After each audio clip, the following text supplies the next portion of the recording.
Don't you want to try the coffee I made especially for you, honey? My husband James asked with an odd smile that didn't quite reach his eyes. I was sitting at my sister-in-law Nina's elegant dining table in her Nashville home, where we gathered for our monthly family brunch. The coffee cup in front of me had a strange, almost metallic smell that made my stomach turn. My name is Christina, and at 29, I never imagined I'd be questioning whether my own husband was trying to poison me. But after 3 years of marriage and countless incidents of accidental food poisoning, I had learned to be cautious, especially around Nina. She had a way of orchestrating situations that left me sick or humiliated, always with that same innocent smile James was wearing now. "How thoughtful of you," I replied, forcing a smile while my mind raced. The aroma wafting from the cup was unlike any coffee I'd smelled before. It reminded me of the time last month when I'd ended up in urgent care after drinking tea at Nina's house. The doctors couldn't explain my symptoms, and Nina had insisted she'd made the tea exactly the same way she made her own. Nina watched me intently from across the table, absently stirring her own untouched coffee. "James has become quite the barista lately," she said with a smirk. "He's been practicing different brewing methods just for you." The way she emphasized "for you" sent chills down my spine. I had noticed James spending more time at Nina's house lately, claiming they were planning a surprise for our upcoming anniversary. But something felt off.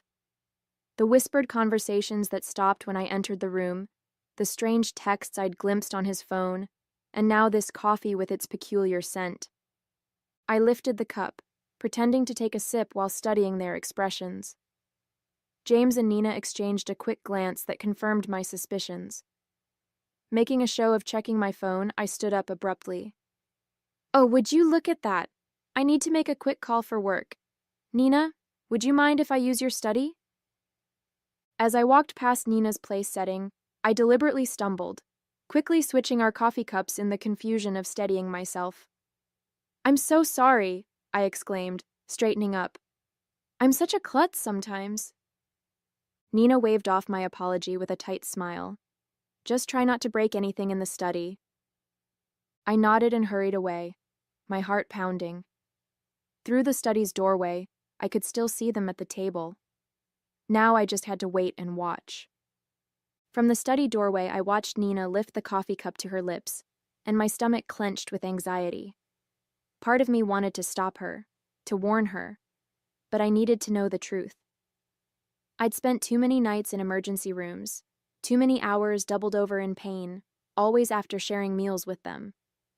It wasn't always like this. When I first met James at a friend's wedding in Nashville 3 years ago, he was charming and attentive.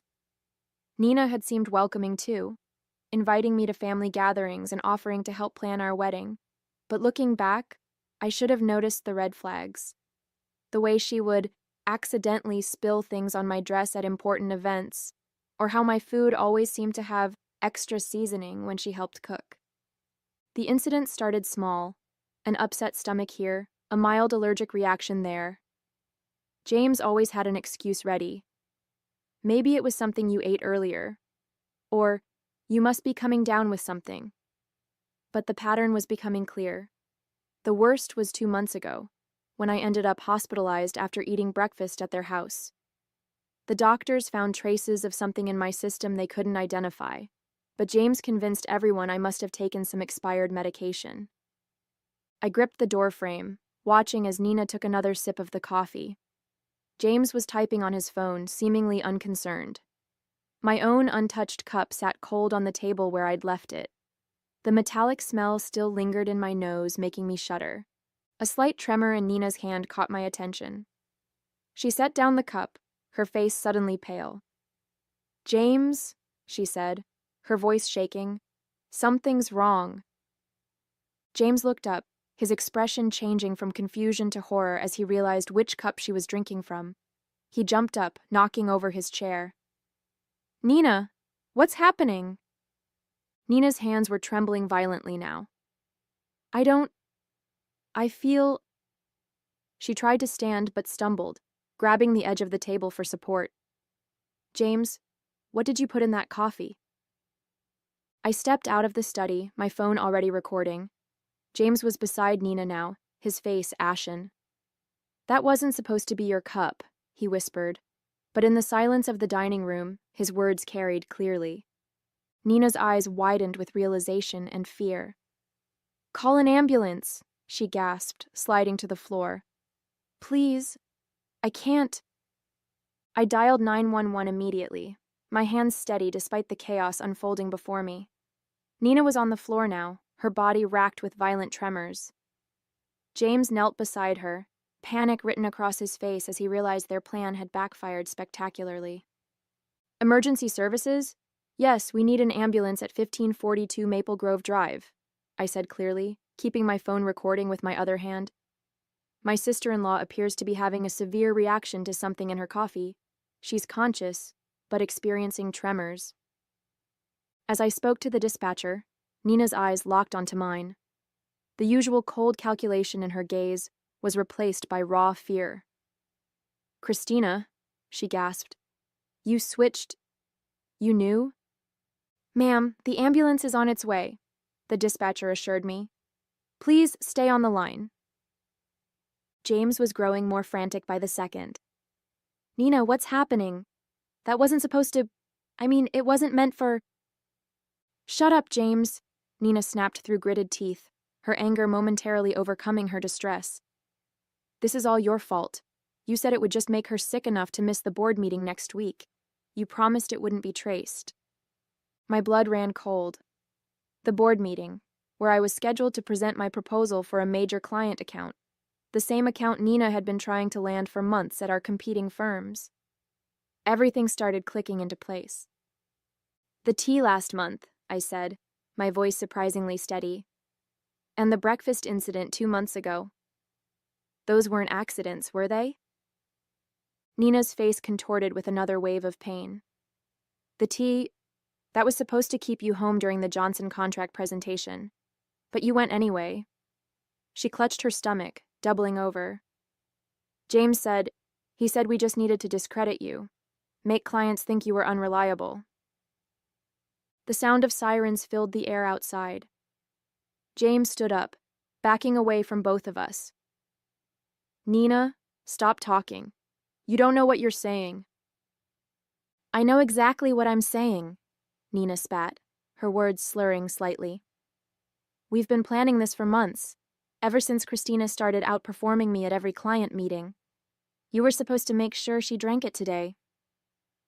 The paramedics burst through the front door, and I quickly stepped aside to let them work. As they loaded Nina onto a stretcher, I stopped recording and sent the video to my private email, then to my lawyer. James stood frozen, watching as his carefully constructed plan crumbled around him. "I'll ride with her to the hospital," I told the paramedics, my voice firm. "After all, I need to make sure my sister-in-law gets the proper treatment." I met James's terrified gaze. "And I'm sure the doctors will be very interested in knowing exactly what was in that coffee." The emergency room at Nashville General Hospital was a flurry of activity as doctors rushed to treat Nina.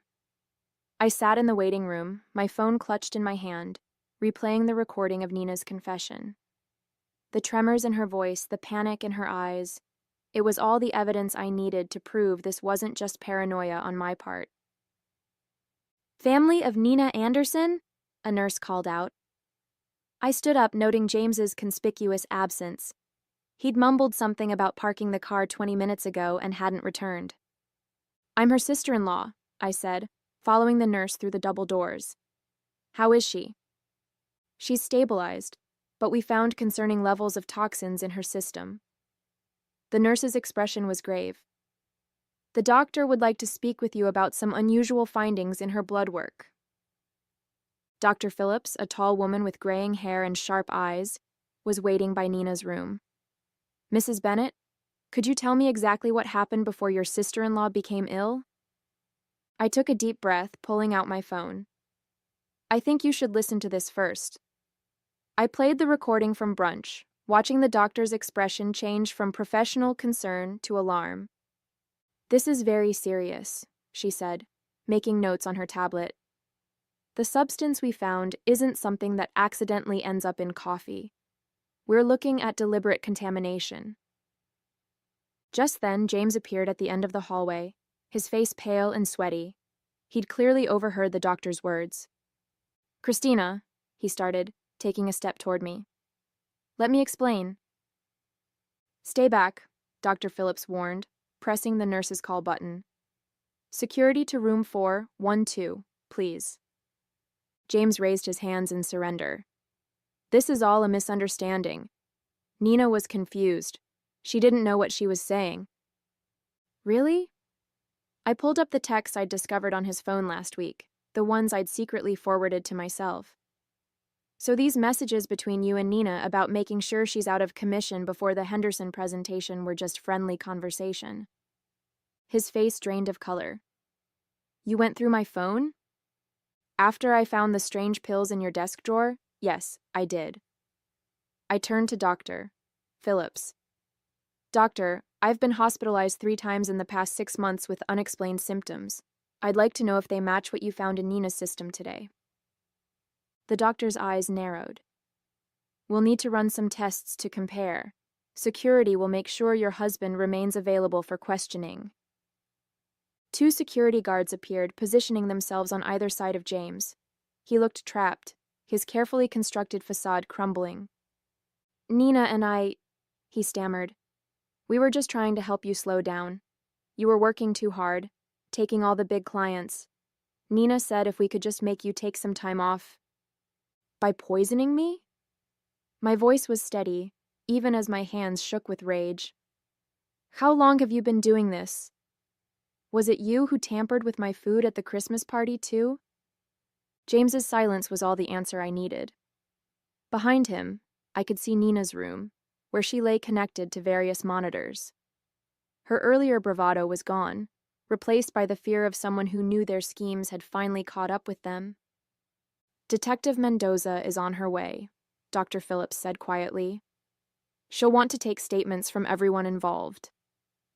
I nodded, feeling a strange sense of calm. The truth was finally coming out, and there was no going back.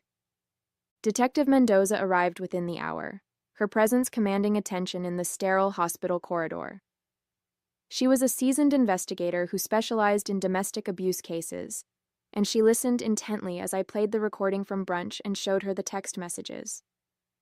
Mrs. Bennett, she said, reviewing her notes, you mentioned previous hospitalizations. Can you tell me more about those incidents? I pulled out my phone again, opening a document I'd been quietly maintaining for months. The first time was in February after a dinner at Nina's house. I had severe stomach pains and dizziness. The second was in April, the tea incident, and then in June after breakfast with them. My voice remained steady as I continued. Each time, the symptoms were similar but just different enough that the doctors couldn't pinpoint a cause. The detective's eyes narrowed as she looked at my detailed log of dates, symptoms, and circumstances. And you've been keeping records? Ever since I noticed the pattern. I hesitated before pulling out another phone from my purse. I also started carrying a backup phone with a different number. I used it to record conversations when I was around them. I have several where Nina and James discuss their plans, though they're careful not to be explicit. In one of the recordings, Nina's voice came through clearly. The Henderson account is worth millions, James. We can't let her ruin everything we've worked for. Just stick to the plan. A few days of illness should be enough. James's response was equally damning. I've got something stronger this time. She won't make it to the presentation. Detective Mendoza's expression hardened as she listened. Through the window of Nina's room, I could see my sister-in-law was now awake, looking significantly less confident than she had at brunch. The hospital is running toxicology screens, the detective informed me. Dr. Phillips has already identified several substances that don't occur naturally. We'll need samples from your home as well. A commotion down the hall caught our attention. James was arguing with the security guards, his voice rising in desperation. I need to speak with my wife, he shouted. Christina, please, you don't understand. We were trying to protect you. Detective Mendoza stepped between us. Mr. Bennett, you're not helping your case. We've already found evidence of premeditated? Premeditated? James laughed. a hollow sound that echoed through the corridor. We were just trying to slow her down. She was working herself to death, taking all the major accounts.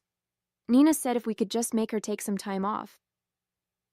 By poisoning her, Detective Mendoza's voice was sharp. That's not protection, Mr. Bennett. That's attempted murder. The color drained from James's face. Murder? No, that's not. We never meant to. Then what exactly did you mean to do? I asked, my voice surprisingly calm. When you put something in my coffee this morning, what was supposed to happen?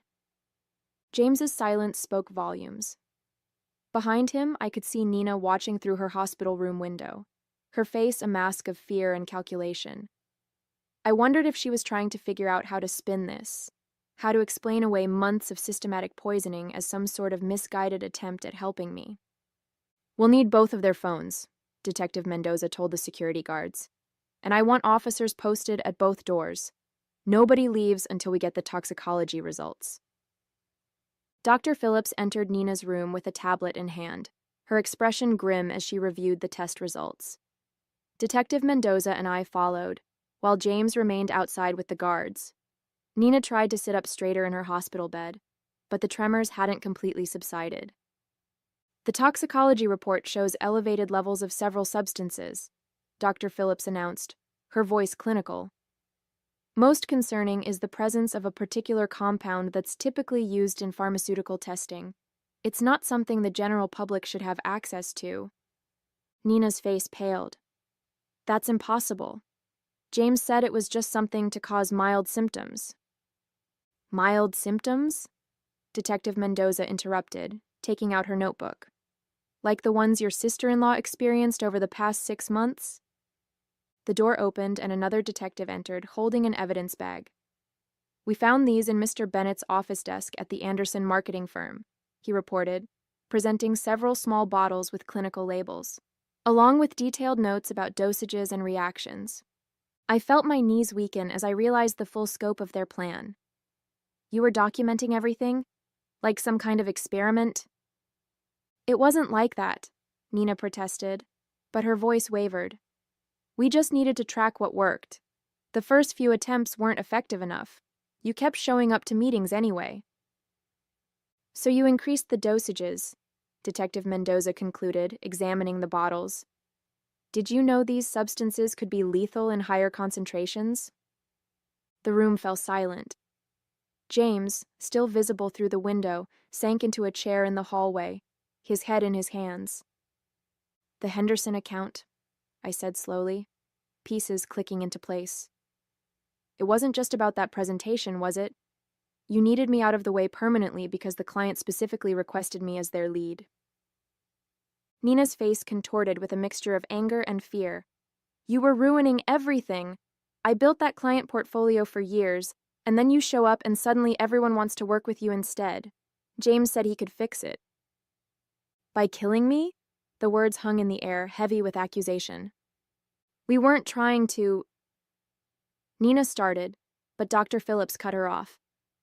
The concentration in the coffee you drank today, the doctor stated, looking directly at Nina, was significantly higher than previous samples we've analyzed from Mrs. Bennett's earlier hospital visits.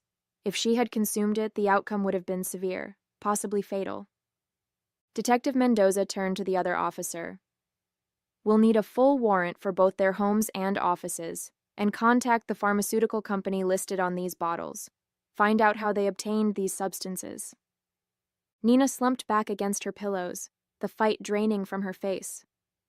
It wasn't supposed to go this far, she whispered. James kept saying we just needed one more try. I stepped closer to her bed, my voice steady despite the trembling in my hands. Every time I got sick, every meeting I missed, every client I lost, you were both there, watching, taking notes on how your poison was affecting me. What kind of people does that make you? The silence that followed was deafening. Outside, I could hear James being read his rights as additional officers arrived. Nina stared at her hands, unable to meet my gaze. Detective, I said, turning away from my sister-in-law, I'm ready to make my formal statement now. The trial lasted 3 weeks, but it felt like years. I sat in the courtroom each day, watching as the prosecution methodically laid out their case against James and Nina. The evidence was overwhelming. The bottles from James's office, their detailed notes on each poisoning attempt, the recorded conversations, and text messages discussing their plans. What struck me most was their demeanor throughout the proceedings.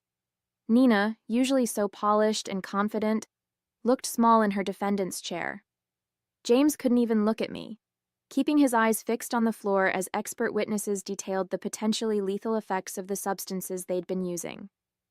Dr. Phillips's testimony was particularly damning. She presented a comprehensive analysis, showing how they had gradually increased the dosages over time, demonstrating clear intent to cause serious harm. The pharmaceutical company representative confirmed that James had stolen the compounds through his college friend who worked in their research department. The defendants showed a calculated pattern of behavior, the prosecutor argued in her closing statement.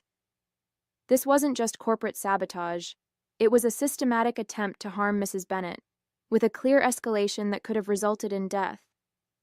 When the verdict was finally read, I felt no joy, only relief. Both James and Nina were found guilty on multiple counts, including attempted murder and conspiracy. The judge's words echoed through the silent courtroom. The premeditated nature of these actions carried out against a family member over an extended period demands the maximum sentence. I watched as they were led away in handcuffs, thinking about how greed and jealousy had twisted two people I once trusted into something unrecognizable. Their business, their reputations, their freedom, all sacrificed in an attempt to destroy me. 1 year after the trial, I stood at the podium of the Nashville Business Leaders Conference, preparing to give the keynote speech. The irony wasn't lost on me. This was exactly the kind of opportunity Nina had tried to prevent me from achieving. The Henderson account, which she and James had been so desperate to steal, had led to several more major clients, establishing me as one of the top marketing executives in the region. Success isn't just about talent or hard work, I began, looking out at the sea of faces. It's about integrity, about building genuine relationships based on trust. I paused, letting my words sink in. Sometimes the biggest threats to our success come from those closest to us, but surviving those challenges makes us stronger. After my speech, several young professionals approached me seeking advice. One woman, her eyes bright with determination, asked how I'd maintained my composure throughout the ordeal. I focused on what I could control, I told her. I gathered evidence, trusted my instincts, and refused to let fear stop me from pursuing my goals. Later that evening, I received an email from the Henderson client, confirming they were renewing their contract for another 3 years. I smiled, thinking about how differently things might have turned out if I hadn't trusted my instincts that day at brunch. The local paper had run a small article that morning about Nina and James beginning their prison sentences. I didn't read it. Instead, I focused on the proposal for my newest client project, knowing that the best revenge wasn't about getting even. It was about moving forward and succeeding despite those who tried to hold you back.